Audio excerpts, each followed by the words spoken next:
Buon pomeriggio, ritorna Preview dopo una settimana di stop. Ritorniamo per raccontarvi l'anteprima della partita del Catania, ma non solo. Parleremo ovviamente di Trapani, di Siracusa, soprattutto di Trapani, in una settimana certamente difficile per la dirigenza granata, ma anche di calcio a 5 con la Meta. Ovviamente Catania-Altamura è il nostro focus e ne parlo in studio con Carlo Breve. Ciao Carlo. Buon pomeriggio Marco, buon pomeriggio a tutti. Allora, tu sei elegante, io me la cavo, ma il più elegante di tutti è il nostro Ermanno Florio. Oggi Ciao, ci batte Ermanno. per distanza. Ciao Marco, ben ritrovati a tutti quanti. Se vogliamo parlare poi di eleganza, eccola, inquadrata la nostra Anna. Ciao Anna. Ciao Marco, no, oggi io non posso competere, Ermanno troppo elegante. La linea WhatsApp vi ricordo che è già attiva, quindi aspetto i vostri messaggi al 342 77 12 855.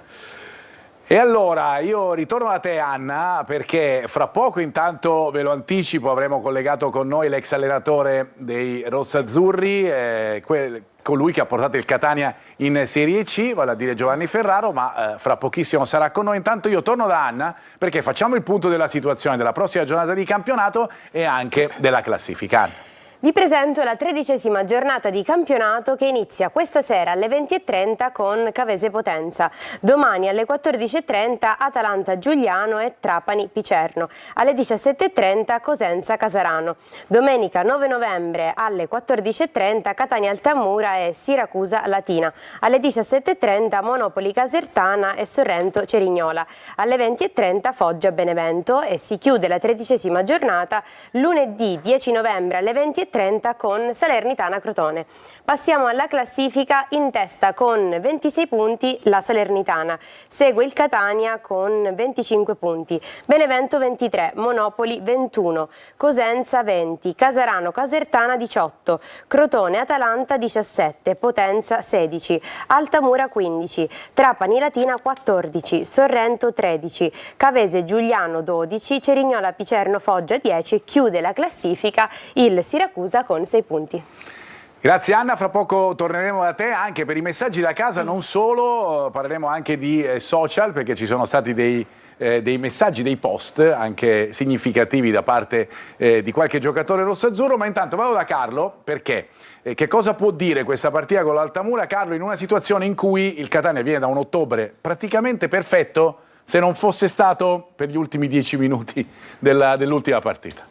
Può dire e può confermare che il Catania in questo momento è la squadra che sta meglio di quelle che sono prime in classifica, delle prime tre. Sicuramente il Catania ha confermato nell'ultimo periodo di essere la squadra che è più in forma, è una squadra che ha una forte identità, che credo avrebbe fatto tranquillamente la quinta vittoria consecutiva domenica se non ci fosse stata l'espulsione di Ierardi. Una squadra in grande condizione psicofisica, quindi arriva ad una partita importante perché secondo me può essere la domenica dell'aggancio o del primato in classifica, però bisogna fare i conti con l'oste. L'oste si chiama Altamura, che in questo momento vive un buon momento di forma, anche la squadra di Mangia. Per di più appunto con un allenatore, Davis Mangia, che era fino a un poco più di 10 anni fa un esponente della Nouvelle Vague, diciamo, degli allenatori italiani con grandi qualità, con esperienze in Serie A, poi lo vedremo anche nell'Under 21 della nazionale.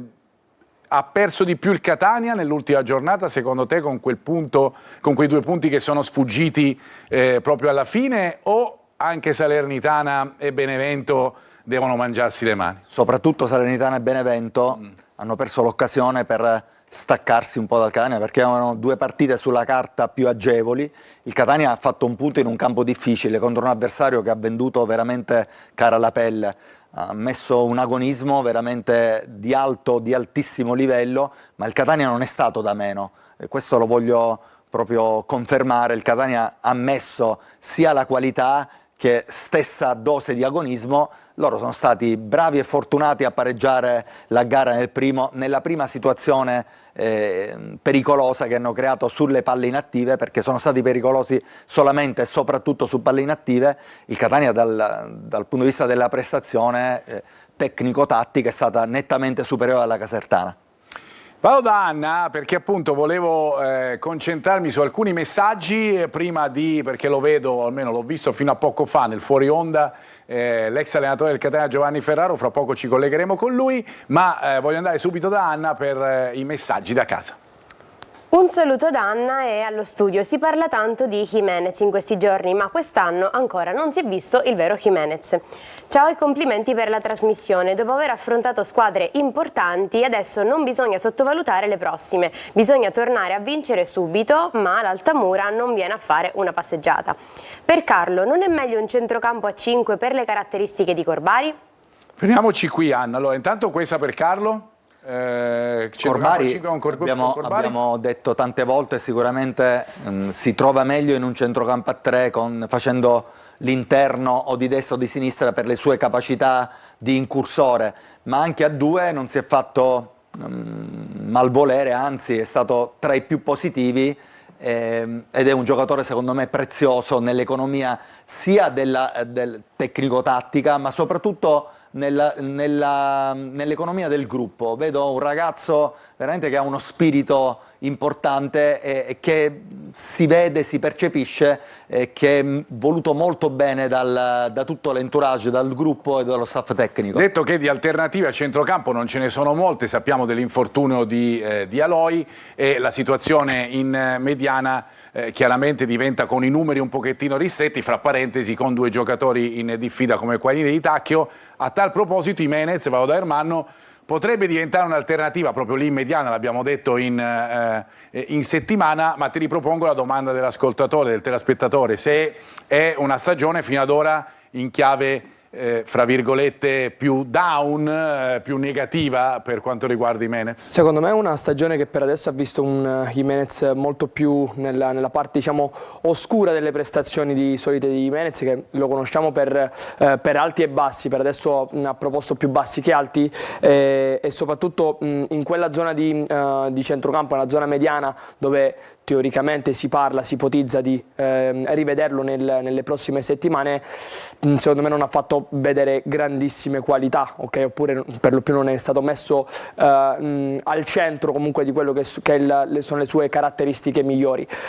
Senza dubbio un centrocampo a 3, oltre a mettere in qualche modo ad avvantaggiare quello che Corbari, potrebbe avvantaggiare anche Jimenez, e quindi nell'economia della squadra secondo me Toscano potrebbe anche pensare, non dico dal primo minuto, ma in corso d'opera, a uno schieramento come un 3-5-2, portando poi le 2 punte, quindi Forte e Caturano, che è entrato benissimo secondo me venerdì scorso, e potrebbe per l'economia del gruppo poter pensare a un cambio di sistema. A proposito, ci potrebbe stare appunto il cambio di sistema? Sì, sono perfettamente d'accordo con Ermanno. Secondo me ci sta anche pensando mister Toscano, perché potrebbe sfruttare Jimenez come mezzala destra di fantasia, quindi dandogli i compiti anche di andare sotto punta e poter sfruttare in questo momento il parco attaccanti centrali che dispone non solo di Forte e di Caturano, ma anche di un Rolfini in grande spolvero.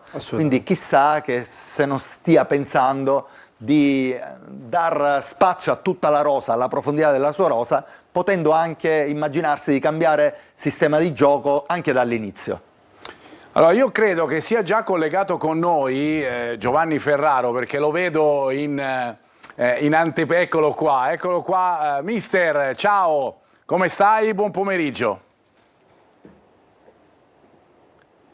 Non lo sentiamo, dunque poi la nostra regia sicuramente riuscirà a perfezionare il collegamento con Giovanni Ferraro, lo avremo con noi fra poco. Cambio di modulo o cambio di sistema possibile, ipotizzabile, dicevamo, ma anche importanza alle alternative che si hanno in attacco. Per esempio, appunto, Caturano, Rolfini, come dicevi tu. Sì, ma vedi, la fortuna quest'anno di mister Toscano è di avere un parco attaccanti e una rosa profonda che gli consente di poter cambiare anche sistema di gioco, sfruttando magari il calo di condizione di qualche calciatore presente in rosa che ha giocato magari titolare nelle ultime gare, dando magari spazio a chi finora lo è stato meno da titolare, ma che sta dimostrando nelle ultime giornate di essere entrato in condizione, perché il Caturano visto nell'ultima mezz'ora di Caserta è un Caturano sicuramente in crescita di condizione, così come Rolfini, che ha dato un ottimo contributo ogni qualvolta che è stato chiamato in campo. Quindi sono segnali che l'allenatore deve percepire e che magari metterà in pratica già da domenica, chi lo sa, magari facendo rifiatare qualcuno che magari nelle ultime settimane non è stato brillante come nell'avvio di campionato. Allora, io farei così, no? Mi dicono che dalla regia, stavo per cambiare un po' la scaletta, ma mi dicono che dalla regia abbiamo il collegamento con Giovanni Ferraro. Giovanni, buon pomeriggio, come stai? Buongiorno a tutti quanti, grazie dell'invito. Faccio un caloroso saluto a tutta la città di Catania e tutti i tifosi e soprattutto alla società che sta facendo quest'anno un grosso campionato e sta proseguendo, speriamo presto che arrivi in Serie B dove merita. Allora, mister, senti, noi ti abbiamo visto tante volte Sì. quando siamo andati in trasferta, perché tu sei campano, lo sappiamo, Sì. hai seguito il Catania in alcune trasferte, l'ultima proprio quella di Sì. Caserta, quella di Giuliano di Caserta, sicuro. sì.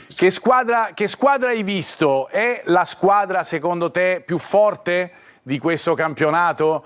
Tu che magari sei Per riuscito me, anche a vedere Salernitana e Benevento.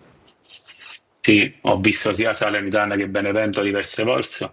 Penso che quest'anno il Catania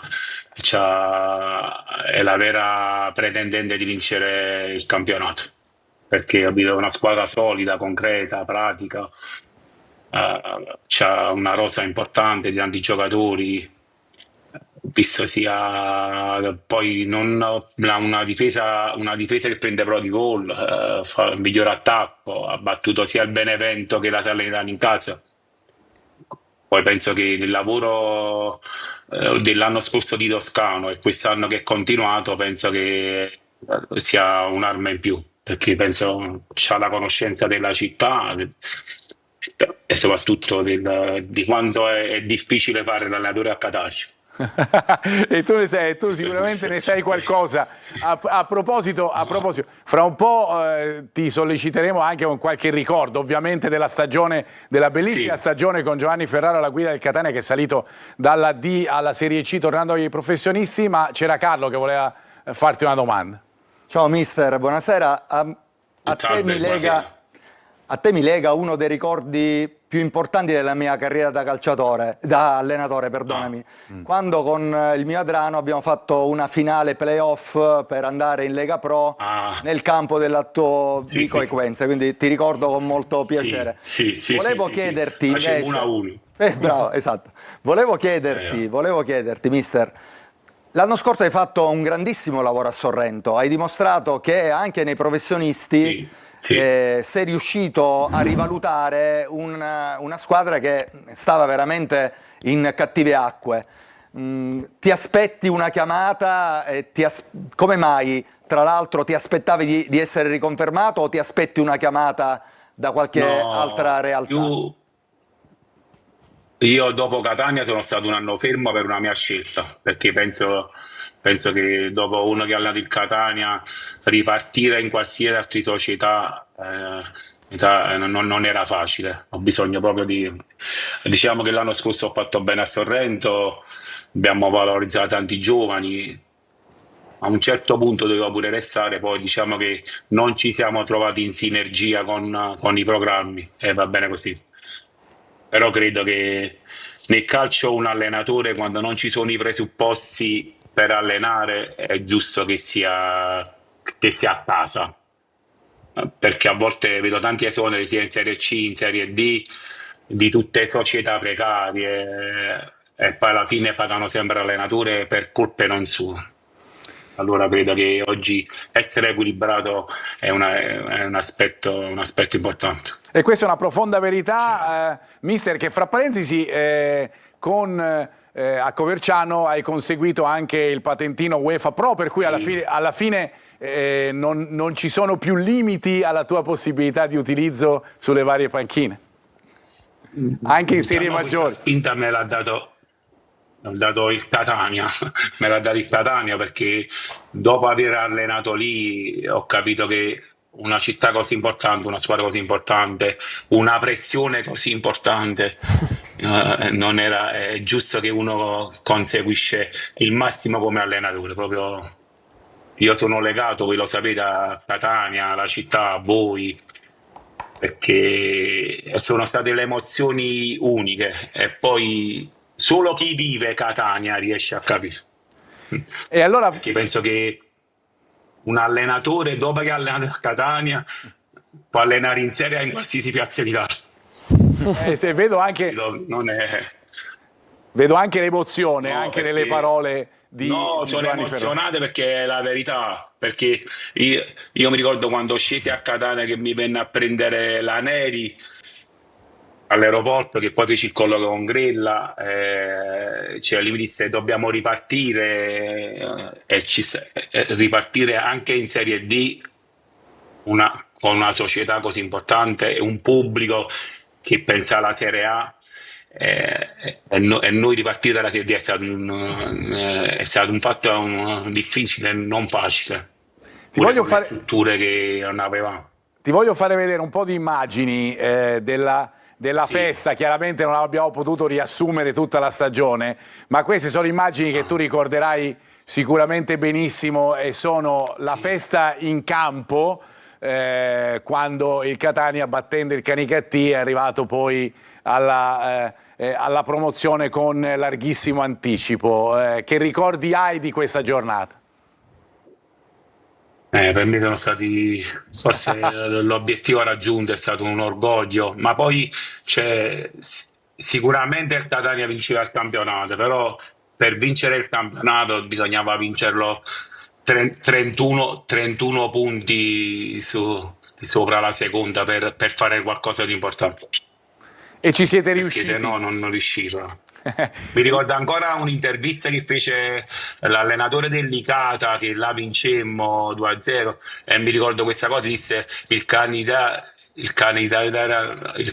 non farà largo nel campionato. Ancora mi ricordo una frase che disse, allora è una cosa che tutti quanti si aspettavano, che il Catania potesse fare qualche passo falso e gestire una rosa di così tanti giocatori, Questa è, non era, no, questa, anzi, Giovanni, è questa è mia un'immagine figlia, sì. che ti ricorderai, no? Con tua figlia Caterina, Bellissimo. che eravamo Sì. sull'autobus Bellissimo. scoperto. Sì. È un'emozione unica vedere queste cose, capito? Questo non potrò mai non ringraziare Catania, sono un tifoso del Catania e io sono orgoglioso che ho fatto parte di questa società. Ringrazio al presidente Pelligra, a Grella, al direttore Laneri che mi ha scelto, a tutto lo staff che hanno lavorato. Sono legato a Catania per questo. Non vorrei venire a vedere una partita lì a Massimino, però ancora non ci riesco. troppa Perché penso che è una emozione. no, sì, infatti è una cosa.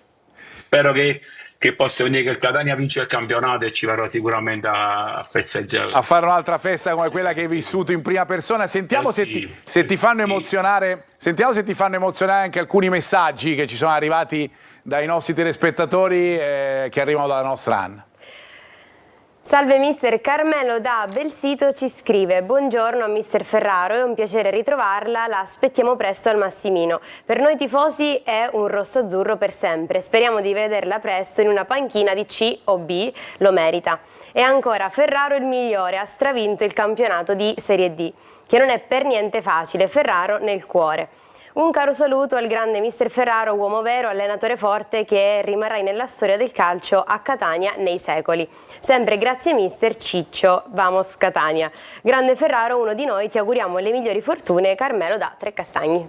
E sono tutti così. Vuol dire che qualcosa, a parte il calcio, a parte la vittoria del campionato, Ferraro ha lasciato come uomo, come persona, perché i messaggi sono tutti di questo tenore.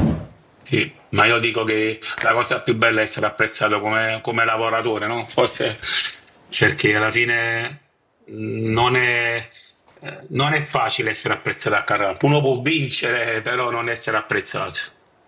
Io mi ricordo ancora quando scegliemmo il campo dell'allenamento, un episodio che mi rimesse in mente, e ci stava Racanne, questo posto dove siamo andati, e molti calciatori volevano andare al centro della città dove c'era la scuola calcioloti, non so quel posto come si chiamava.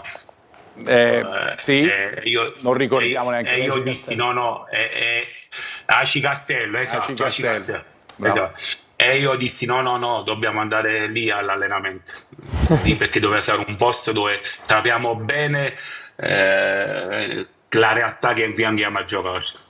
Senti, Infatti sia il vicepresidente Grella che la Neri, e io mi misi un po' con tanti calciatori un po' contrariati perché dovevano fare 40 chilometri. E io dissi facciamo bene a fare 40 chilometri, così ci abitiamo la domenica o chi giochiamo. senti, nel ringraziarti, che fra poco ti lascio, di ringraziarti per la disponibilità, Sì. Giovanni, l'ultima domanda te la voglio fare legata proprio alla piazza, ai tifosi. Tu già l'hai detto un po', ma anche la difficoltà, certo, perché il grande affetto è anche una pressione sicuramente, ma leggo dai tuoi occhi, l'ho sempre visto quando ci incontriamo anche negli stadi, che il ricordo è costante proprio delle persone di Catania. Sì, tutte le persone ancora mi scrivono su Facebook, Messenger continuamente. Io sono legato alla città del Catania perché penso che i tifosi del Catania amano proprio la squadra, capito? Infatti c'ho il mio portachiavi, c'ho le cose del Catania, cioè qualcosa del Catania ce l'ho sempre qua, capito? Perché diciamo che è una cosa che mi è rimasta nel cuore, ma questo non è che io mi devo arruffianare le persone di Catania, perché penso che è stata una cosa importante, capito? Vivere Catania e soprattutto capire la passione che la gente ci mette. Grazie a tutti lo staff che abbiamo lavorato, le Catania, i viaggianti, al direttore Laneri, perché sono persone importanti per il Catania. Io auguro che il Catania arriva in B, in Serie A, perché è giusto che fa le categorie così.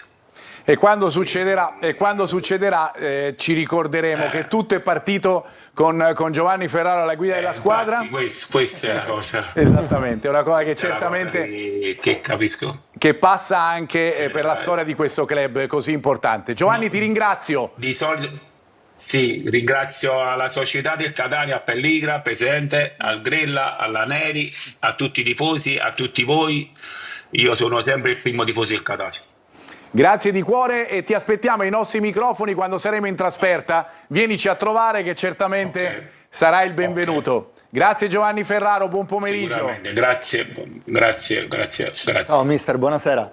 Uno spunto Ciao, arrivederci, grazie a tutti voi. legato al recentissimo passato, ma anche al sorriso e al cuore di questo personaggio che sicuramente ha lasciato dei ricordi bellissimi in questa città, al di là del risultato raggiunto. Vado da Anna, torniamo invece all'attualità, alla gara con l'Altamura, per chiederti, Anna, qualche notizia in più legato a uno dei giocatori che abbiamo già citato, vale a dire un'alternativa linea attacco, cioè Rolfini.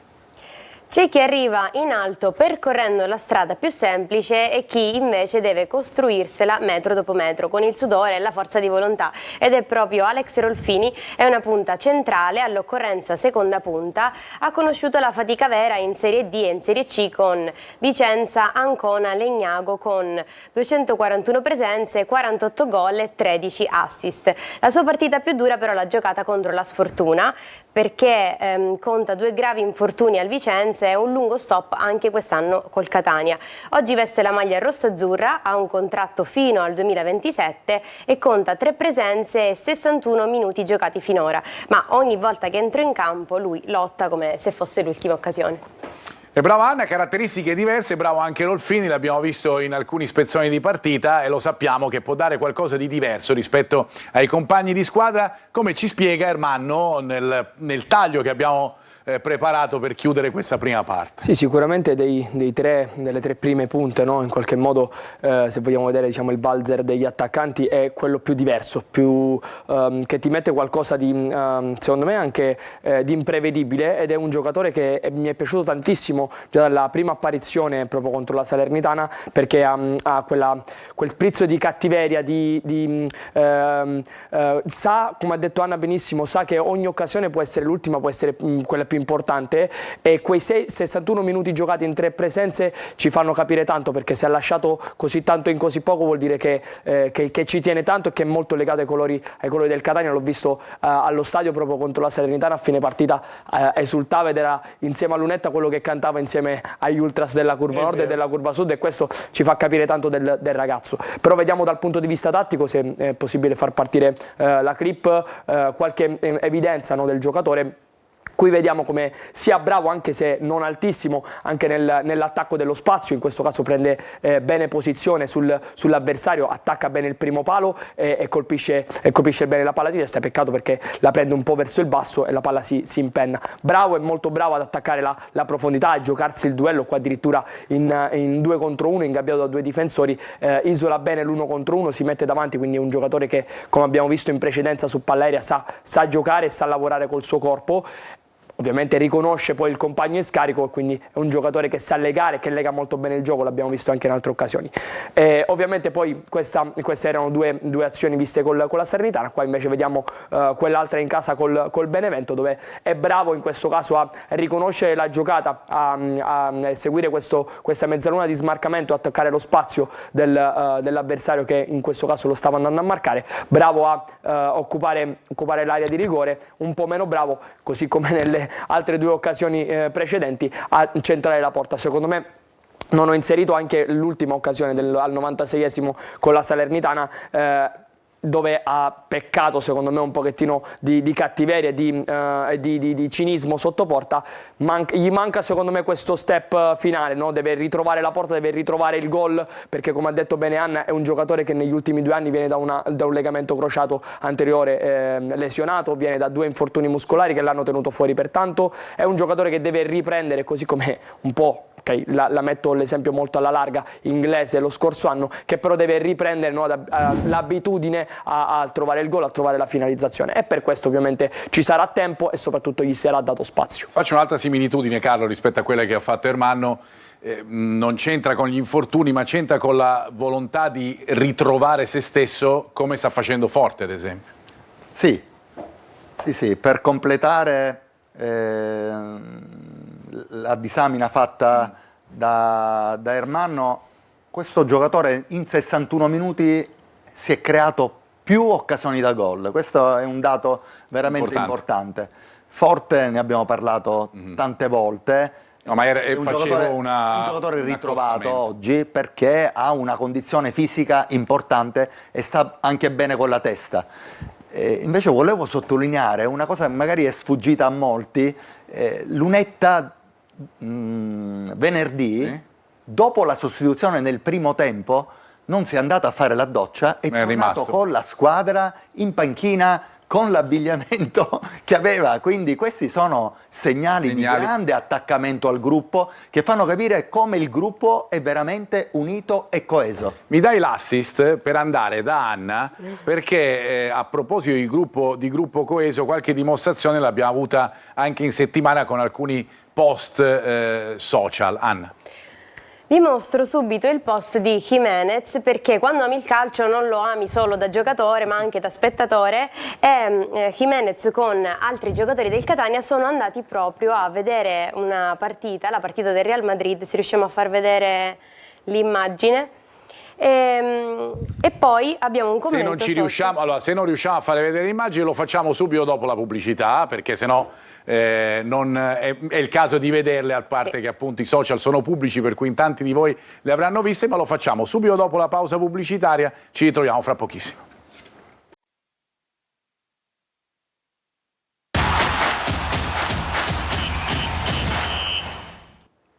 Eccoci qui, e come promesso vado subito da Anna, perché vi facciamo vedere, appunto, parlavamo di gruppo e sui social i giocatori del Catania ne hanno dato ulteriore testimonianza. Anna.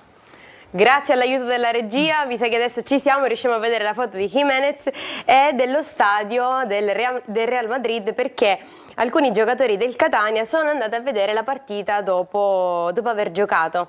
Quindi questo C'erano dei giorni liberi, ovviamente, Sì. perché la partita è stata venerdì, per cui la squadra ha avuto i giorni liberi, ma la testimonianza è che invece di andare ognuno per i fatti suoi, È rimasta insieme. hanno deciso di stare insieme. C'hai dell'altro, Anna, vero? Ho dell'altro, sì, e vi mostro subito invece l'immagine di Toscano, che è stato premiato al Gran Gala del Calcio come miglior allenatore del Girone B. E questo è un riconoscimento, ovviamente, per l'allenatore del Catania per quello che è successo nei campionati scorsi. Sicuramente ci auguriamo che arrivi velocemente anche un riconoscimento per questo, per il prossimo, chissà. Tra l'altro ti dirò di più, Marco, nel post questo qua di Jimenez c'era un commento particolare. Sì, è vero. C'era un commento di Lunetta con le emoji di un contratto che firmava. Non tutti l'hanno, non tutti, c'erano tanti suoi compagni di classe che hanno fatto, compagni di squadra di classe, che hanno fatto questo riferimento. Sappiamo che c'è una proposta del Catania che è fino al 2028 e sappiamo che le parti stanno dialogando, sembravano più lontane qualche tempo fa e invece adesso sembrano essersi riavvicinate, ma chiaramente aspettiamo. Potrebbe essere una cosa importante anche in vista di un suo reintegro, no? Nel caso del reintegro non totale, ovviamente è un giocatore che però nelle ultime è stato messo un pochettino da parte, però con questi discorsi anche di emergenza potrebbe rientrare. Secondo me anche il fatto di rinnovare un contratto potrebbe essere qualcosa che un giocatore lo stimola dal punto di vista soprattutto psicologico e il gruppo in qualche modo è coeso anche per quello, no? Perché l'offerta è arrivata. Ovviamente là c'è un discorso, non è solo il giocatore a valutare, c'è anche tutto un'equipe dietro il giocatore che deve valutare un pochettino. Alla fine chi decide è sempre il giocatore, questo sì. Come si dice in questi casi l'entourage, no? L'entourage che decide in questo mette l'ultima parola. Quindi, ovviamente questo Jimenez sta bene a Catania e vuole continuare questo percorso, che firmi, insomma. Aspettiamo, anche Lunetta appunto ha messo quel classico emoji appunto che sapete con il contrattino e la pennina proprio pronta per la firma. Vediamo se la userà Jimenez, speriamo di sì. Fra poco andiamo dal collega Luigi Minnini della Gazzetta dello Sport che ci parlerà dell'Altamura. Io volevo tornare invece un attimo da Ermanno per esaminare come le due squadre si pongono a livello difensivo, perché c'è qualche similitudine. Più di qualche dal punto di vista dell'assetto difensivo, soprattutto in zona bassa, quella che ormai siamo abituati a chiamare zona 1, che è la zona più pericolosa perché la zona limitrofa alla porta, al castello difensivo che devi proteggere.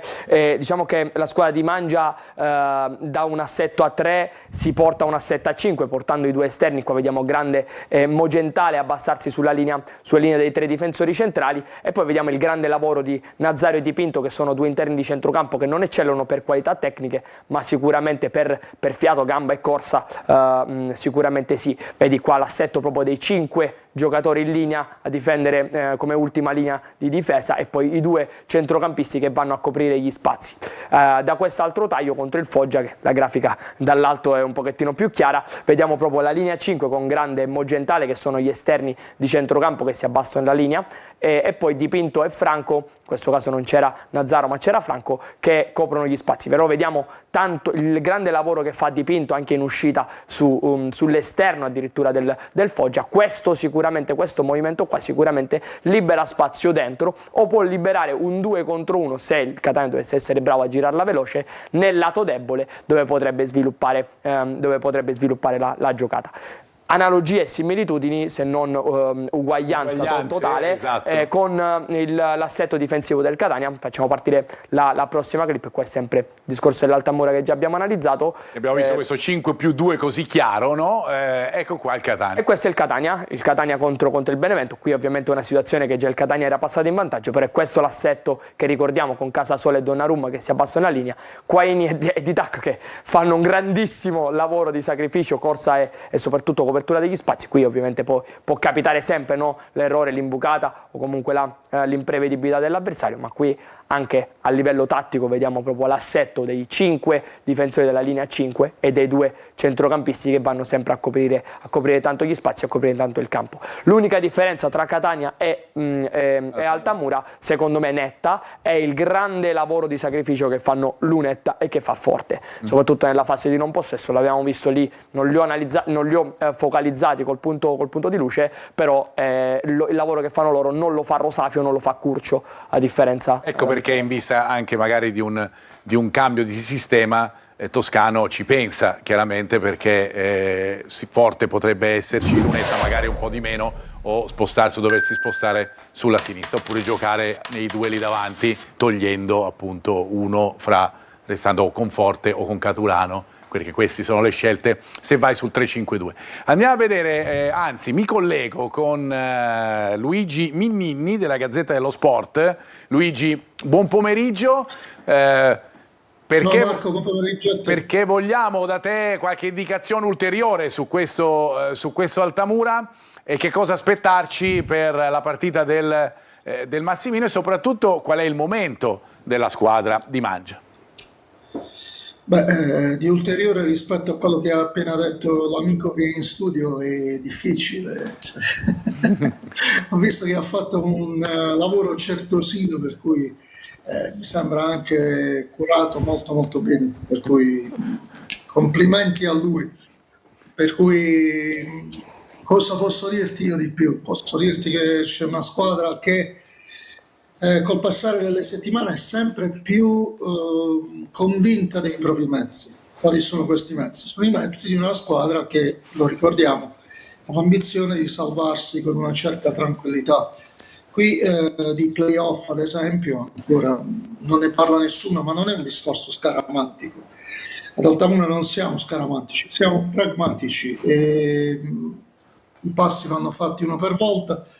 La zona retrocessione non è così lontana, almeno la zona playout, e le 3 sconfitte di quest'anno, o perlomeno 2 di quelle 3 sconfitte, hanno lasciato un retrogusto che invita all'attenzione. Il 4-0 di Benevento, lo 0-4 col Crotone, insomma, qua ancora ci si guarda dietro.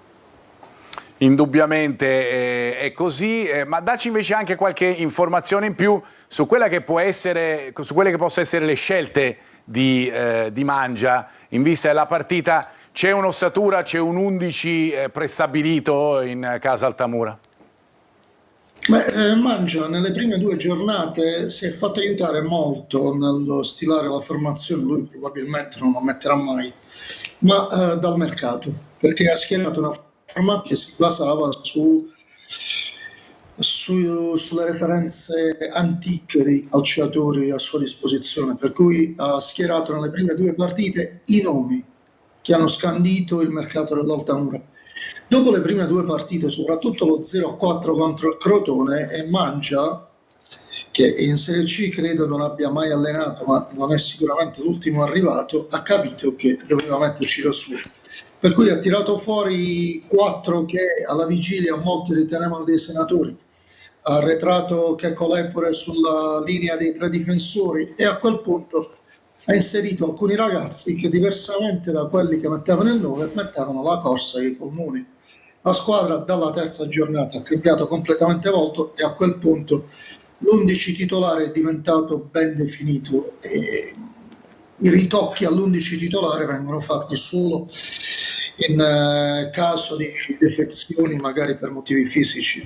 Per esempio, questa settimana il dubbio su chi potrà essere disponibile almeno fra 2 dei 3 che di solito si alternano con Lepore sulla linea dei difensori, quindi tra Poli, Silletti e il ragazzo Zazza. I 2 dei 3 che staranno meglio sono quelli che saranno schierati a Catania, ma questa volta la formazione la farà il dottore più che Mangia. E queste sono le indicazioni che arrivano appunto da Altamura in vista della partita di domenica. Io ringrazio Luigi Minnini della Gazzetta dello Sport, ci ritroviamo alla prossima. Luigi, grazie, buon pomeriggio. Ciao, un saluto a te e a tutti quelli che ci seguono a casa, oltre ovviamente agli ospiti in studio. Grazie Luigi, io torno da Ermanno perché abbiamo parlato un po' della linea difensiva, no? Di questo 5+2 sia del Catania che dell'Altamura in particolari situazioni, ma voglio capire anche come il Catania può attaccare la linea difensiva dell'Altamura partendo da quello che vediamo nella fase non possesso della squadra pugliese. Allora, diciamo che l'Altamura è una squadra che in zona bassa, in zona 1, nella zona pericolosa, mette un assetto molto compatto, molto centrato, con tanta densità, portando tanti uomini. Però lo stesso fa anche nello sviluppo offensivo, portando spesso i quarti, Mogentale e Grande nello sviluppo. Questo ovviamente libera dello spazio dietro e nelle situazioni di transizione negativa può soffrire qualcosina. Qui vediamo è una situazione da calcio d'angolo, poi ripartenza del Potenza, vedi si crea addirittura un 3 contro 1 che poi diventa un 2 contro 2, sempre in una situazione di svantaggio visto che il difensore arriva in ritardo ed è facile per il Potenza trovare il 2-0 che poi però verrà recuperato. Qui vediamo sviluppo dell'Altamura, tanti uomini nella metà campo avversaria, transizione negativa per la squadra di Mangia, palla in profondità e qui è Zazza, Silletti e Lepore che non riescono a coprire bene gli spazi, non hanno la gamba per coprire bene questo spazio di profondità, e Bocic, ex conoscenza del Catania, a trovare la rete. Però vedi, soprattutto con Zazza è un giovane, quindi alle volte si fa prendere, il primo anno tra i professionisti, alle volte si fa prendere da queste giocate alle spalle, non le legge bene, però soprattutto Silletti, Lepore e soprattutto Poli, se messo da braccetto a destra, diciamo che non spiccano tantissimo dal punto di vista condizionale della velocità, della reattività nelle giocate, soprattutto nel coprire gli spazi, anche perché dall'altra parte c'è un Catania che sa attaccare bene la profondità. E possiamo vederlo, no? Lo possiamo vedere perché diciamo che lo commentassimo anche con Carlo. Diciamo che, vedi qua, Di Tacchio in questa situazione col Benevento su recupero palla vuole trasformare uno sviluppo medio in uno sviluppo alto, porta subito questa palla in profondità, Lunetta è bravo ad attaccare, a ricevere il pallone, scarico su Cicerelli e da lì si forma la giocata. Non c'è una costruzione che viene dal basso o ci si arriva tramite una combinazione, tramite palleggio, si gioca in profondità, si alza il baricentro e poi lì si va a isolare un 1 contro 1, c'è una palla dentro, miracolo qua di Vannucchi, l'ottimo inserimento, gli ottimi movimenti dei riferimenti davanti e c'è questo attacco della profondità fatto in un modo molto diretto. Qui invece è un attacco alla profondità ricercato, perché vediamo qua una combinazione a 3 con Donnarumma, Cicerelli e Di Tacchio, sempre Di Tacchio con l'ultimo mancino a cercare e trovare Lunetta che sa attaccare benissimo lo spazio, e questo potrebbe essere un'ottima situazione che mette in difficoltà e potrebbe mettere in difficoltà l'Altamura. Diciamo che quando, come e perché ricercare la profondità cambia. A chi va la palla no, perché è sempre Lunetta che attacca questo spazio, lo attacca benissimo ed è nelle sue corde ed è quello che lo esalta di più. Carlo. Sicuramente la scelta di far giocare Lunetta è proprio perché non c'era nel periodo più critico del Catania un giocatore con queste caratteristiche di attaccare lo spazio e la profondità. Adesso, rientrando sia Rolfini che Caturano, ha delle armi in più, Toscano, da potersi giocare e far dare manforte a questo tipo di situazioni. In quel periodo invece si giocava più, si cercava più l'uomo tra le linee, perché giocavano soprattutto Cicerelli e Jimenez dietro forte, ma mancava la soluzione per l'attacco alla profondità, che avveniva solo sugli esterni con Casasola e Donnarumma a volte. Quindi indispensabile secondo me la presenza di un giocatore che attacchi la profondità come Lunetta, come Rolfini o come Caturano stesso. Anche per variare, no, le soluzioni offensive, perché esatto. Cicerelli così come Jimenez la palla vogliono sui piedi, esatto. Te lo fanno capire come postura, te lo fanno capire come spazi che attaccano. Lunetta invece è sempre orizzontalizzato come postura, esatto. Perché vuole attaccare la profondità e la vuole lì la palla, e lì la va a prendere sempre. Anna, torno da te perché ci saranno sicuramente dei messaggi, anche perché siamo entrati nel vivo proprio della discussione legata alla partita con l'Altamura. In attacco cambierei qualcosa, magari partire con Caturano o senza Lunetta per poi inserirlo e cambiare la partita. Bisogna stare attenti ai cartellini, soprattutto a centrocampo dove siamo pochi. Volevo chiedere a Carlo se Caturano sarà mai centrale in questo Catania. Altamura, Casarano, Latina, Picerno. Novembre può essere il mese giusto per volare. Che ne pensate? E ancora, per Carlo Pieraccini è valido, ma la squalifica di Gherardi è sproporzionata. Adesso con Aloi infortunato a centrocampo bisogna trovare qualcuno magari con caratteristiche diverse da Di Tacchio, Quaini e Corbari. Tanta carne al fuoco come al solito da parte delle persone che ci seguono da casa. Allora partiamo da che cosa? Da Caturano? Può essere centrale? Non di difesa. Diventerà centrale nel proseguo del campionato, appena sarà al top della condizione diventerà un giocatore determinante. Cartellini, ci penserà Toscano alla situazione disciplinare in questo momento, con Quaini Di Tacchio diffidati, con Corbari con 3 gialli? Ma ci potrebbe essere una rotazione, dare spazio a Corbari dall'inizio. Oppure fare giocare un po' nell'arco della gara sicuramente ci sarà un cambio. Per quanto riguarda invece Pieraccini, sì? Sono d'accordo, secondo me ha fatto una buona partita a Caserta, ha imbavagliato l'attaccante, Bevilacqua Sì, della Casertana, che è un attaccante di grandissimo spessore. Lui gli ha messo la museruola veramente. Il fastidio fisico sembra risolto, per il quale è stato sostituito, e quindi sarà credo titolare domenica. E per quanto riguarda Gherardi? 4 giornate. le 4 giornate Gherardi, ci dobbiamo ricordare che oltre alla scalcionata che ha fatto, poi ha proferito delle parole irriguardose e irrispettose nei confronti della terna arbitrale, quindi non so se il Catania ha fatto ricorso. Lo farà, ma a parte questo è quello che è stato scritto ovviamente da parte del giudice sportivo, c'è la combinazione delle due cose, quello che è successo nell'area di rigore e quello che è successo subito dopo l'espulsione, il cartellino rosso per Gherardi. Su Aloi, ve l'abbiamo già detto, ve lo diciamo da tempo anche all'interno dei nostri telegiornali e sul nostro sito siciliaweb.it, ci sarà sul mercato, il Catania interverrà con ogni probabilità proprio in primis in mediana, mentre invece diventa importante, lo era già, riuscire a trovare qualche alternativa sugli esterni per Donnarumma e per Casasola. Queste sono le direttive fondamentali per il mercato di gennaio, che comunque è fra 2 mesi, oltre che pensare a qualche piccolo intervento, se è possibile, in difesa. Questa è l'idea, almeno al momento, che traspare dal club, visto che abbiamo parlato di Aloi. Allora, io vedo il nostro Franco Camarasana e sono impaziente di sentirlo, perché la settimana del Trapani non è stata certamente delle migliori, Franco, perché ieri il deferimento al Tribunale Federale Nazionale con la risposta della società, Antonini in mezzo alla querela infinita sul Palashark e sulla situazione legata ai contributi per lo stadio. Insomma, io partirei da questa settimana così difficile, che fra parentesi arriva in un momento in cui il Trapani invece sta prendendo piede nei risultati. Ciao Franco. Esatto, si sta parlando in questi giorni molto di questioni molto diverse da quella che è la pallacanestro giocata e il calcio giocato.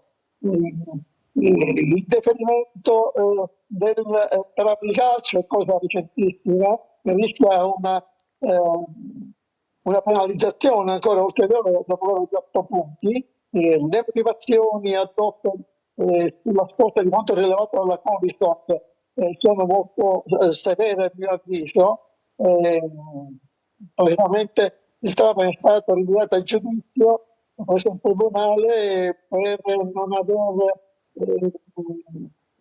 corrisposto entro i termini stabiliti, il 16 di ottobre, tutti gli emolumenti ai propri tesserati, ai propri dipendenti, ma anche per non aver ascolto al versamento di IRPEF e alle ritenute, ai contributi. Oltre a questo, anche per questo motivo sono stati deferiti anche sia al Presidente Antonini sia ai 2 collaboratori, Giacolone 8, oltre che il sindaco unico della società, Salvatore Castiglione, per aver sottoscritto e depositato presso la Covistock dei documenti che a quanto pare non sembrano non sono perfettamente in regola. Peraltro il Trapani assicura di aver pagato invece tutto, di aver trasmesso alla Procura federale tutta la documentazione a comprova di aver regolarizzato tutto, ma non specifica però se lo ha fatto entro i termini del 16 ottobre o meno. Questa è una pratica comunque molto complicata. Lo vedremo a breve quali saranno i risvolti. Antonini, ripeto, fino a ieri sera e stamattina ha assicurato che tutto è in regola, che è anche meravigliato come mai la pratica non sia stata affidata già in fase di primo esame. Lo vedremo. Intanto il Trapani si prepara ad affrontare domani il Picerno, squadra che ha affrontato già una volta in Coppa Italia, ma era il mese di agosto quando il Picerno era ancora allenato da Claudio De Luca che poi all'inizio di ottobre è stato esonerato per essere sostituito da un tecnico esperto come Valerio Bertotto. Non è che il Picerno abbia nelle ultime 3 partite seguito grossi risultati, perché ha perso le prime 2 contro l'Altamura, l'Atalanta Under 23, ha pareggiato per l'ultima, quella con la Cavese per 2-2, dando segnali chiaramente di ripresa. Bertotto ha cambiato anche modulo a questa squadra, parte con la difesa a 4 e per domani sembra che anche Aronica abbia intenzione di confermare la difesa a 4 così come ha fatto nell'ultima partita. La possiamo vedere, Franco, oltre che aver visto il gol, esatto. possiamo vedere anche la probabile. Esatto, capito dovrebbe essere questa spesa in campo domenica scorsa, ma ripeto, potrebbe anche cambiare qualcosa, perché proprio forse per la prima volta in questa stagione a Romeo si trova a disposizione tutti i giocatori tranne Benedetti squalificato e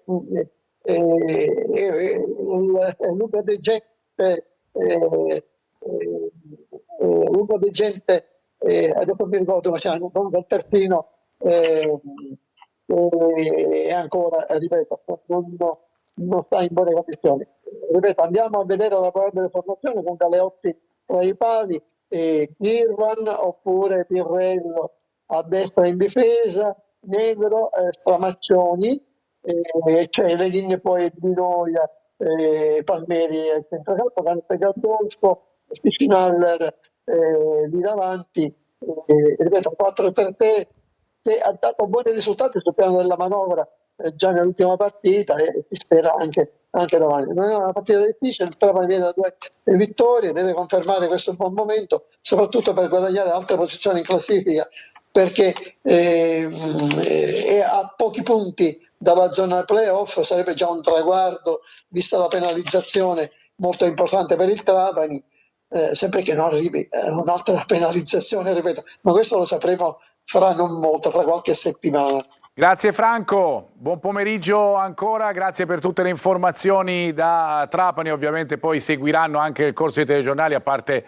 la partita di domani, ma anche le informazioni su tutto ciò che succede a livello disciplinare in questa settimana così particolare. Ciao Franco, grazie. Grazie a voi, a dopo. E allora ritorniamo in studio perché vi faccio vedere le grafiche attraverso la nostra regia che ritagliano quello che è il momento delle statistiche appunto a confronto fra l'Altamura e il Catania, per sottolineare ancora di più quelle che sono le differenze fra le due squadre, anche su quello che è un po' l'obiettivo delle due squadre. Eccole qua. Ovviamente i punti, che lo sappiamo, 25 contro 15, i gol subiti che sono 18 da una parte, appena 7 dall'altra, quelli fatti che sono 23 dalla parte del Catania che è fra le migliori di tutti e 3 i gironi per quanto riguarda sia il miglior attacco che la miglior difesa, e il valore di mercato che differenzia le due squadre praticamente il doppio, più del doppio il valore di mercato del Catania. Anche per questo, ma non solo per questo, gli obiettivi sono diversi. Promozione per il Catania e salvezza, l'abbiamo sentito anche dal collega per quanto riguarda l'Altamura, anche se la posizione di classifica in questo momento potrebbe anche far sognare altro. L'allenatore dell'Altamura, ne abbiamo parlato già, ma rivediamo quella che è la sua scheda, anche perché è un ex Palermo, perciò per lui sarà anche un derby.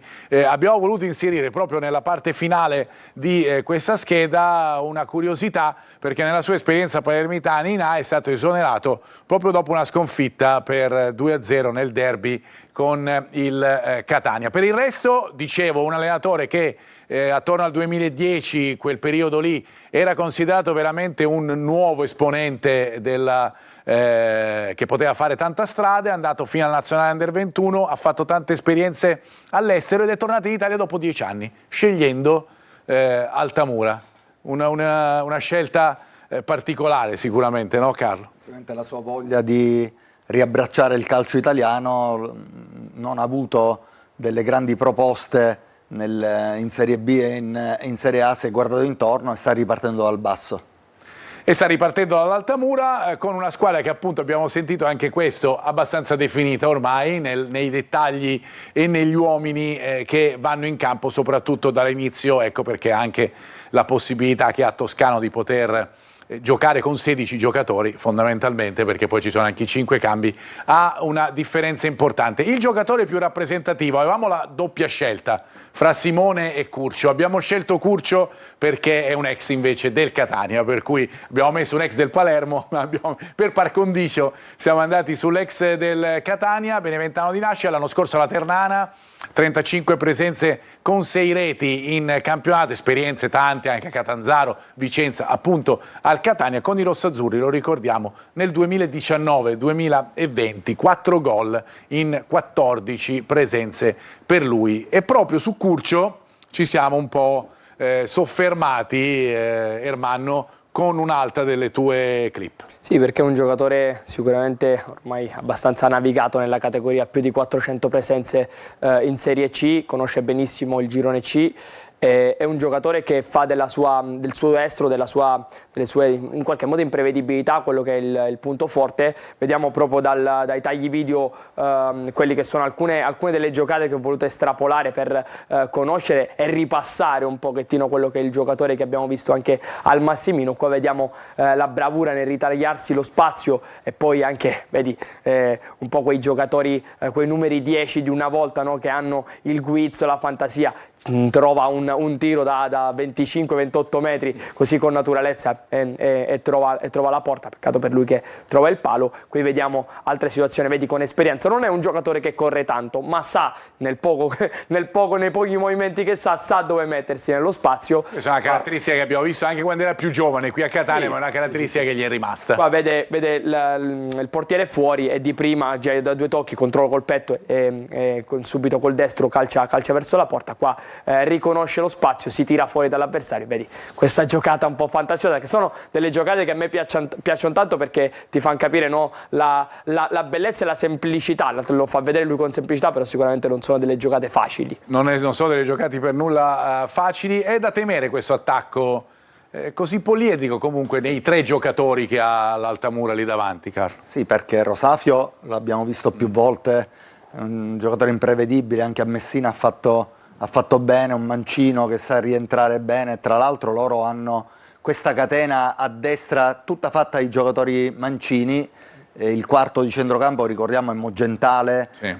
Tanta qualità oltre che gamba, quindi si va a sovrapporre sempre a Rosafio, che è bravo a rientrare in mezzo al campo. Dall'altro lato invece a sinistra 2 destri come Curcio e come Grande, Curcio che è il classico trequartista, insomma, giocatore dai colpi, un po' le giocate per enfatizzare di Totti, ecco, bravo a ritagliarsi questi spazi, negli interspazi, andare a calciare in maniera improvvisa un gran calcio di destro, riesce a sorprendere i portieri e le difese avversarie.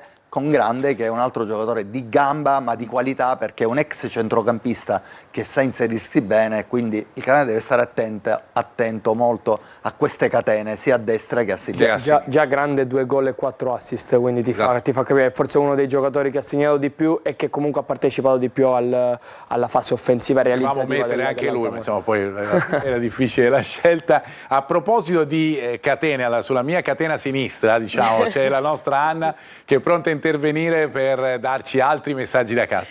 Vincent ci scrive: buon pomeriggio. Non è Grella? No, non è no. Buon pomeriggio, l'Altamura è una squadra che pareggia tanto. Il Catania non deve prendere la sottogamba e deve dominare tutta la partita. Ciao a tutti, ma Allegretto che fine ha fatto? Forza Catania. Invece Enzo Curva Sud, buon pomeriggio, una domanda al mister Carlo. Pensa che sia l'ora di vedere Caturano titolare? Buonasera, speriamo di non dover rimpiangere a fine campionato i 2 punti persi per l'espulsione di Gherardi. E ancora, se il Catania avesse mantenuto la parità numerica avrebbe potuto sfruttare i punti di forza del proprio gioco per gestire meglio la partita. Speriamo che la squadra domenica disputerà un'ottima partita, forza Catania. Domenica speriamo di vincere e di esprimere un buon calcio, forza Catania. Altra domanda per Carlo: Jimenez può tornare nuovamente nella mediana visto che Quaini ha tanti cartellini? Un saluto da Anna e agli ospiti studio. Chiudo con l'ultima domanda: buon pomeriggio. Non sarebbe, visto la situazione a centrocampo, reintegrare De Rose? Non sarebbe visto... Non sarebbe vista la situazione a centrocampo possibile reintegrare De Rose? Antonio. Ok, queste sono tutte le tantissime domande, io direi, mi sono segnato alcuna. Allegretto è a disposizione. Sì, però... C'ho qualcosa da ridire, perché se Allegretto non viene scelto neanche dopo che Pieraccini negli ultimi 15 minuti deve fare il cambio nel suo ruolo, braccetto di destra, non viene scelto per giocare, viene scelto Gherardi che comunque si è allenato poco, veniva da un problema intestinale. Non lo so, cioè, sì è vero che nelle conferenze lo stimola sempre, però quando un giocatore poi partita dopo partita non lo fai giocare, non gli dai minuti, secondo me vuol dire che lo allontani dal punto di vista del gioco e dal punto di vista della consapevolezza, quindi non so, secondo me un pochettino adesso lo vedo molto fuori dal progetto. No, poi è una mia idea, non so il mister se la pensa come me o... Allora, per quanto riguarda domenica, secondo me, sai, uscendo Pieraccini, che è un destro, è andato sul sicuro, Toscano non ha voluto mettere magari, tra virgolette, in difficoltà Allegretto, sì, che è un mancino, metterlo a destra, anche se ci poteva stare, poteva dargli un segnale di fiducia, sono d'accordo con te, quindi saprà Toscano, insomma, se ancora Allegretto fa parte del progetto o meno. Io, per quanto mi riguarda, il ragazzo ho stima, mi piace come calciatore, sicuramente abbiamo sempre parlato bene, sì, potrebbe essere utile al Catania, facendolo sentire parte del progetto. Per quanto riguarda... per non restare al passato, diciamo, sui Jimenez l'abbiamo detto, sì, è un'alternativa anche nella zona mediana del campo. Caturano all'inizio ci potrebbe stare, secondo me domenica potrebbe essere il momento di vederlo dal primo minuto. Su De Rose non credo. No, non credo proprio. No, anche perché comunque non so se avete sentito, ha fatto delle conferenze stampa dove non ha parlato proprio benissimo di Toscano, cioè dal punto di vista dell'uomo non ne ha parlato proprio bene, quindi reintegro di De Rose secondo me proprio no, anche perché è un giocatore mi sembra abbassante impossibile, diciamo. Sia lui anche Luperini. Vediamola, diciamo, come nello stesso modo, perché reintegrare lui sarebbe avrebbe lo stesso tempo di attesa della ripresa di Martic, quindi bene o male lì con lì. Ci fermiamo, ritorniamo fra pochissimo perché continuiamo a parlare di Catania Altamura, ma andremo a parlare anche di Siracusa con la situazione in casa Retusea e alla fine con le probabili formazioni proprio del Massimino. A fra poco.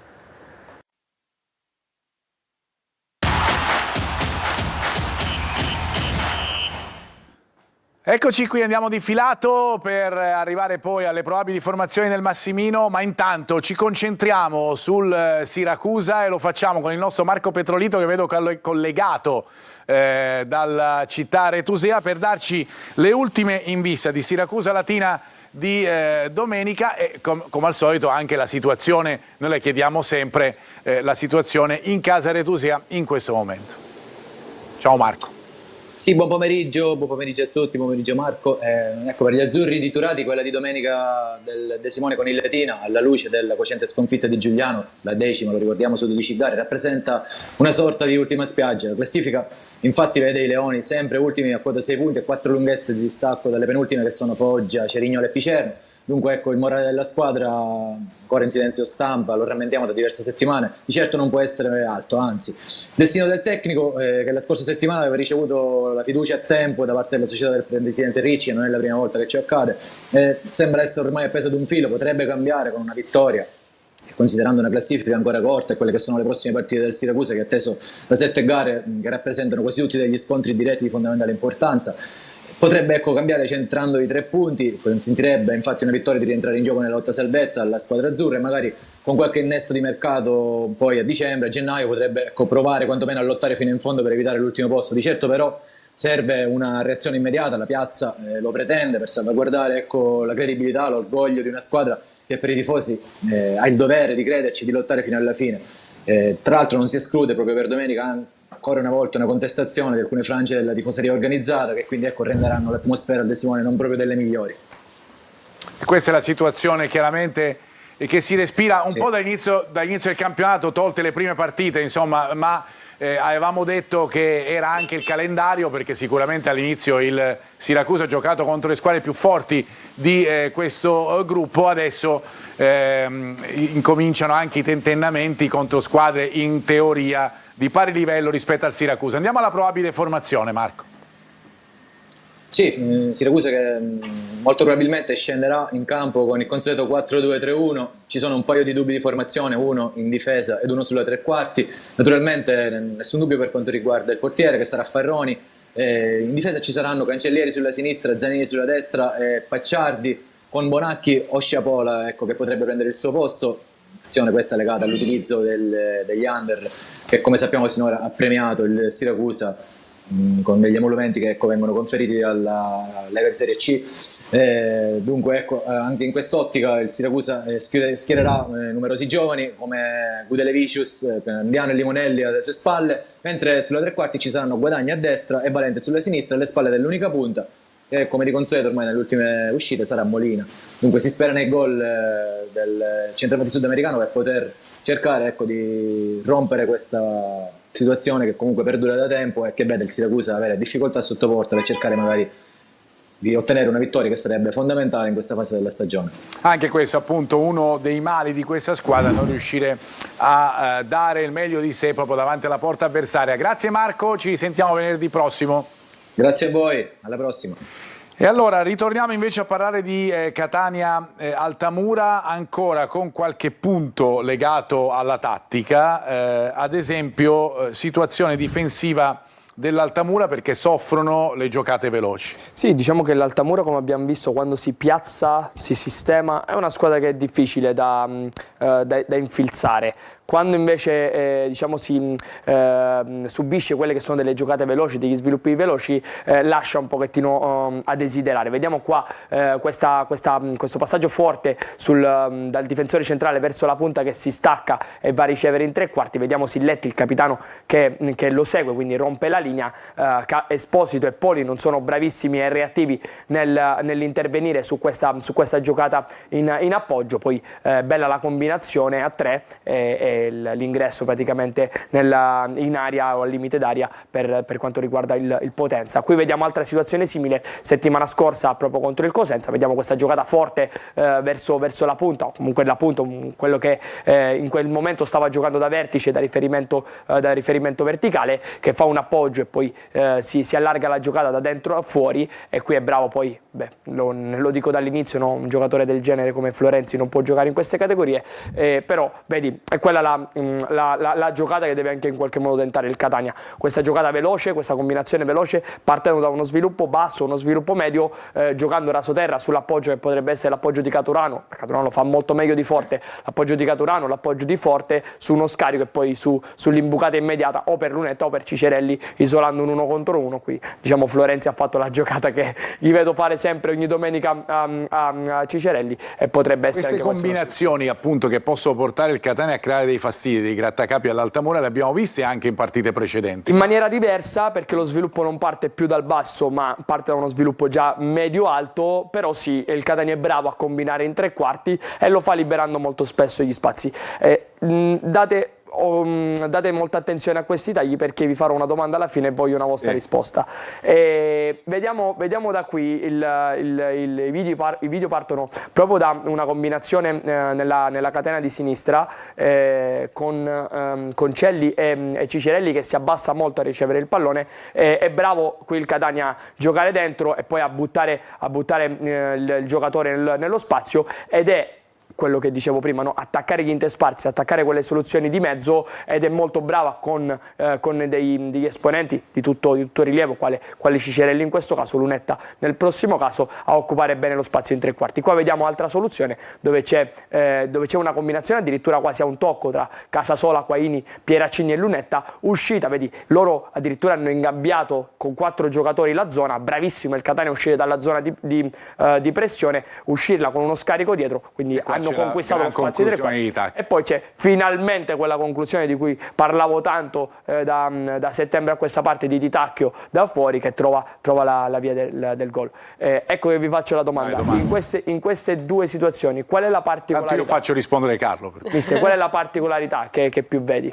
Tanti uomini in zona palla. Ma soprattutto che uomini, che è una cosa che non vedevamo da un po'. I Bercetti. Esattamente. Esattamente, mister. Questo secondo me è un qualcosa che e Pieraccini ed è un qualcosa, hanno accompagnato l'azione. Ed è un qualcosa che secondo me è un plus che è stato contro la Casertana, e secondo me il Catania ha fatto una delle migliori prestazioni dell'ultimo mese, e la presenza di Pieraccini e la presenza di Celli nella fase di sviluppo, nella fase di tre quarti, secondo me fanno notare una consapevolezza forte della squadra, che adesso non ha più paura di spingere, non ha paura di offendere, non ha paura di portare tanti uomini nella tre quarti. È giusto fare notare quello che hai fatto notare tu, Ermanno, quello che è stato il primo tempo, soprattutto magari quei 20 minuti, mezz'ora con la Casertana, che sicuramente sono stati di grandissimo livello da parte del Catania. 10 e lode Ermanno e 10 e lode ovviamente al nostro Carlo, visto che c'erano le domande, abbiamo dato anche i voti. Andiamo a vedere se è stata 10 e lode, non credo, lo è sicuramente la nostra Anna, ma se è stata 10 e lode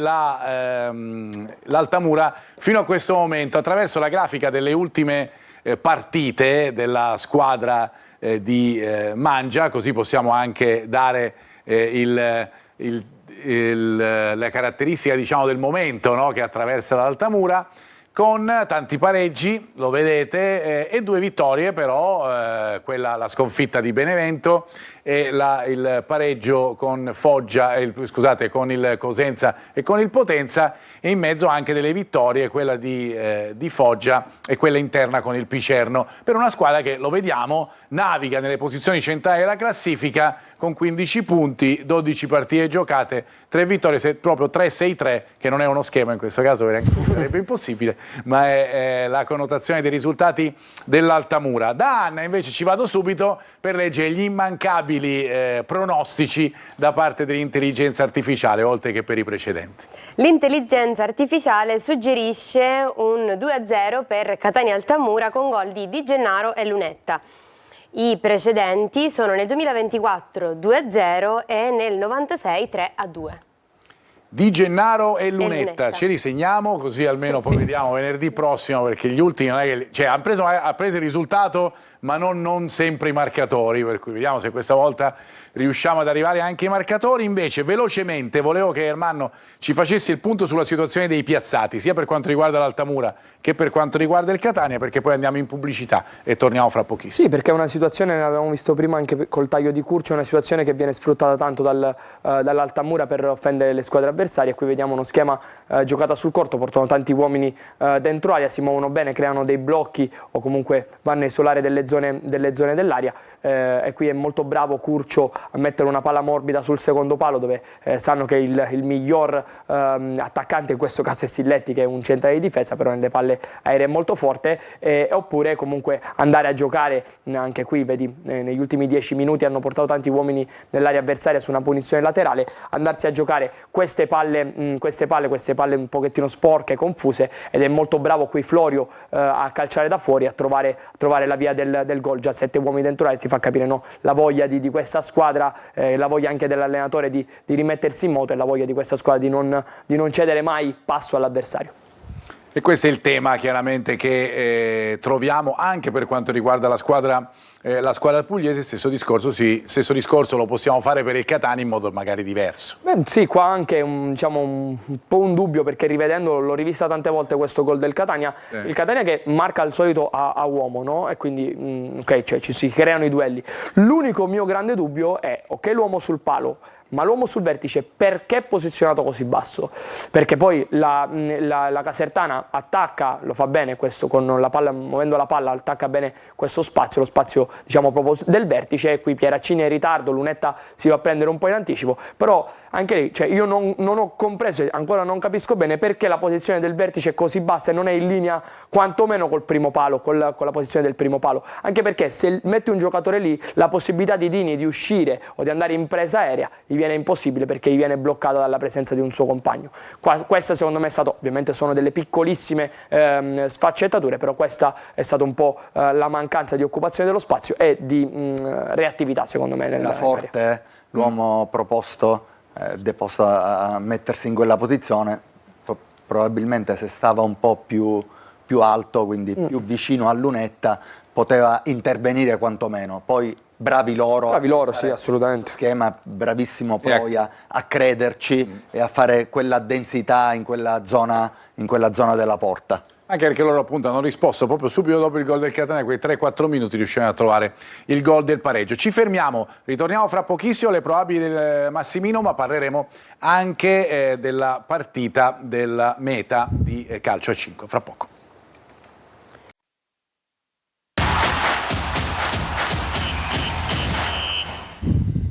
Ultimi minuti della nostra preview, subito da Anna per gli ultimi messaggi da casa. Buon pomeriggio, il Catania è una squadra ad alto livello, non ce n'è per nessuno.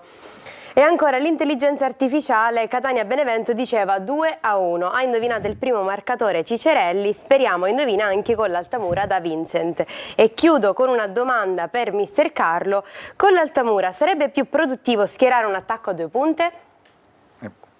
Beh, è una domanda, grazie Anna, è una domanda a cui abbiamo già risposto. Ne abbiamo già parlato, chissà che mister Toscano non stia considerando di giocare con un sistema di gioco diverso che preveda 2 attaccanti di ruolo, ma diciamo che anche Lunetta ormai è un attaccante di ruolo, no? Perché tra i 2 tre quarti è quello che agisce più da seconda punta, però abbiamo pensato anche alla presenza che ci possa essere Caturano o Rolfini accanto a Forte.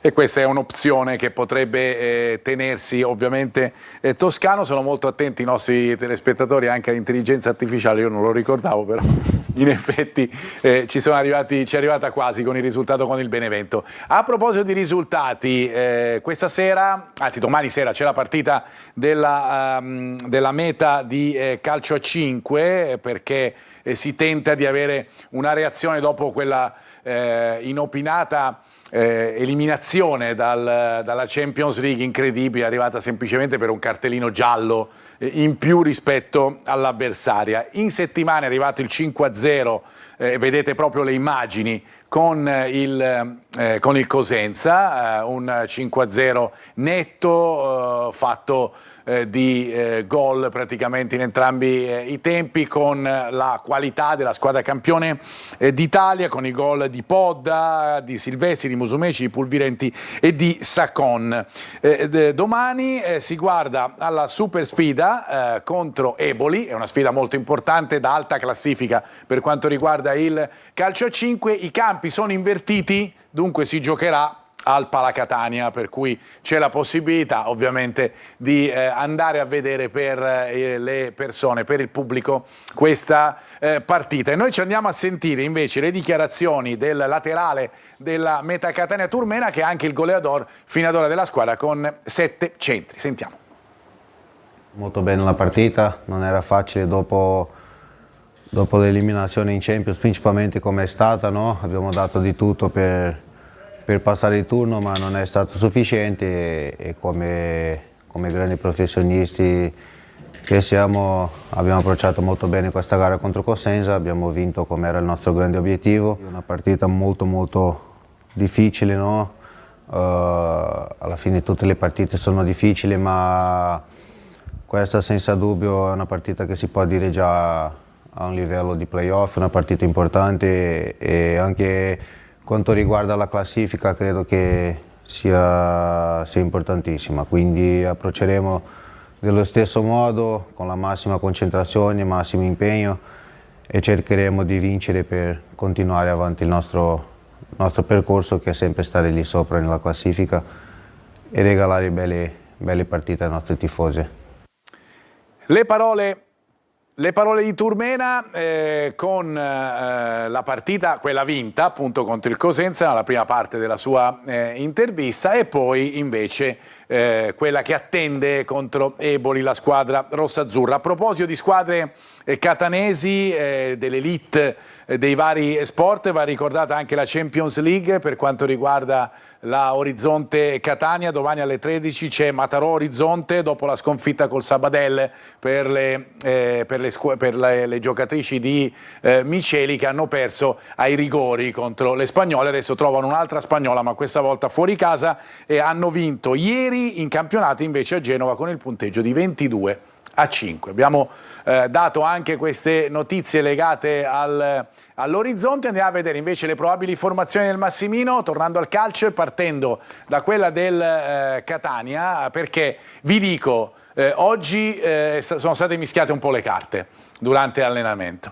Da quello che ci risulta sembrerebbe che i due centrocampisti centrali siano ancora favoriti, ma di pochissimo. Comunque stiamo parlando soprattutto di Quaini rispetto a Corbari e rispetto allo stesso Jimenez, che è un'alternativa lì a centrocampo, ma abbiamo scelto Quaini e Di Tacchio. In attacco c'è il ballottaggio, lo possiamo vedere anche attraverso la grafica, Lunetta Cicerelli, ma c'è un ballottaggio con Caturano per quanto riguarda Forte lì davanti. È un'opzione che diamo, ma vi dicevo, oggi sono state mischiate un po' le carte, per cui sarà indicativa e decisiva la seduta di rifinitura di domani. Per quanto riguarda invece l'Altamura, abbiamo un po' già detto durante l'intervista con la partecipazione alla nostra trasmissione del collega della Gazzetta dello Sport che segue l'Altamura, Zazza Silletti con Lepore, a sinistra come braccetto, e poi Mogentale, Nazzaro, Di Pinto e Grande